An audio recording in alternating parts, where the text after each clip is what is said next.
Hello everyone, this is me, Mr. Efirich, and my friend, Mr. Smartkontraktych. And this is our new not irregular show, Cryptocurrency Not For Dummies. We liked your past comments, so we decided to get together again. Well, yes, since you liked our last episode, we've gathered here to talk about a topic that interests everyone today, which is Layer 2 solutions. Well, let's go. Roll the intro.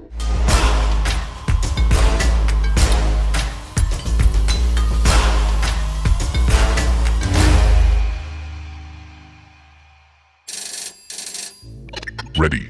Born ready. Hello. What is Layer 2? It's Layer 2. Might as well say Lawyer 2. Layer 2 is a customization over existing blockchain protocols. This allows you to add a level on top to the main blockchain. Such a level will slightly differ in functionality from the first level. It's called Layer 2. What examples can we give here? Probably the most basic is Bitcoin Lightning, right? Lightning was the very first solution. Then there was Plasma for Ethereum and other protocols. Matic. Basically, Matic, Plasma, the proof of stake in Layer 2.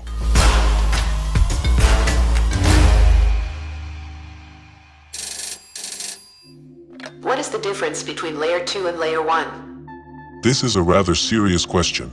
This is a serious question, yes. The main difference is, of course, the speed of its work. In fact, the biggest difference is that Layer 1 is considered to be the safest.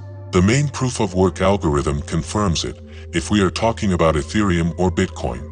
It is the most reliable means for storing and transferring funds. Layer 2 solutions allow us to speed up. They slightly increase the risks of users. Not much, but still. The main problem of the Layer 1 blockchains, the first-generation blockchains, is their channel capacity. This is the problem that we all are trying to solve now. There are so many users that we can finally start talking about actual mass adoption. Countries are introducing Bitcoin as their local currency. Hello, El Salvador. Yes, Ethereum is rising in price, and so commissions are getting very high. Before that, we paid 1,000th of a Bitcoin per transaction. But now it becomes really expensive. The queues for sending transactions are growing, the cost is growing. If there is no solution to these problems, then decentralized blockchains will simply drown. Paying from $30 to $60 for sending ERC20 tokens or $100 for a swap on Uniswap, not to mention more complex contracts like minting NFT. There, you will pay from $500 to $600 per transaction. Actually, this problem becomes even more acute because of mass adoption.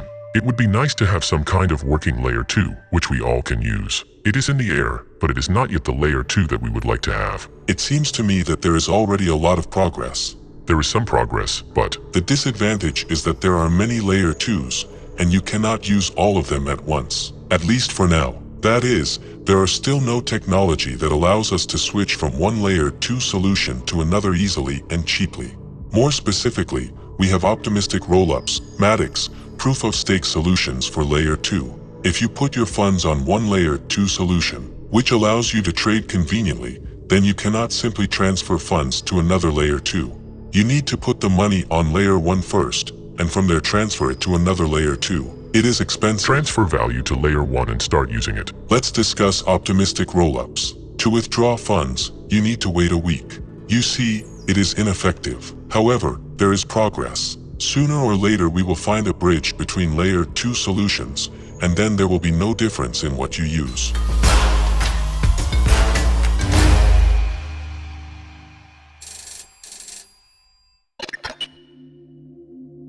What is the main goal of Layer 2? What is the main goal of Layer 2? As we've said today, it's a high channel capacity, which allows to increase the speed of transactions and reduce their cost. Right, to increase speed, that's the main objective. There is also a real protocol that allows Layer 2 to make transactions between different blockchains.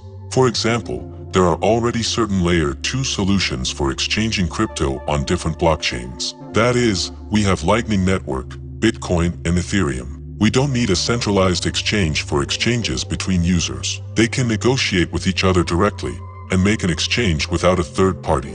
At the same time, we do not need any complex functions. Just an exchange and that's it. This is one of the options. Basically, it is all about speeding up work and improving channel capacity.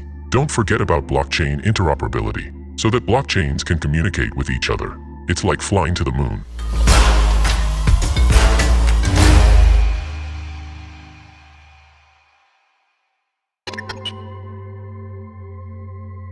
Hello.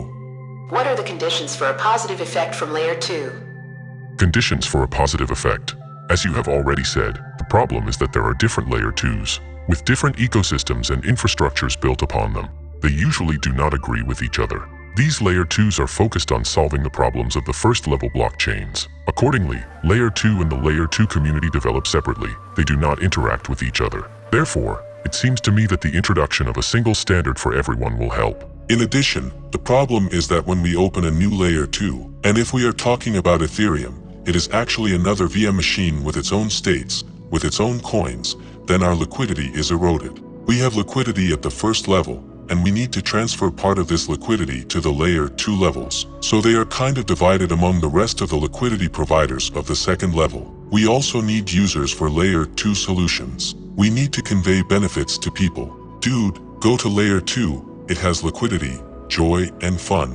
There is no first level security, but instead it works quickly and well. Yes. The current implementations of the layer 2 solutions are quite complex technically and require a certain threshold of user entry. At least one transaction is required from the user. For example, he has 10 tokens, and he must transfer them 10 times to some specific layer 2. Well, yes. First, transfer to layer 2, and then do some other actions with them on layer 2. In addition, of course, users must be well aware of how it works. You need to have some kind of blockchain literacy, let's say, in order to use it correctly. If we are talking about layer 2 Ethereum, it can be used with the usual MetaMask, and it is also the advantage. That is, we go to Polygon or another network, we can use MetaMask configured in a certain way. And it allows us to work with the layer 2 solutions in the same way as when we work with layer 1. Which is a big plus. You don't need to download any other clients and understand them. You can just use the good old MetaMask. Guys, if you want to save your money from commissions, go to the second level, start trading on DX and enjoy life.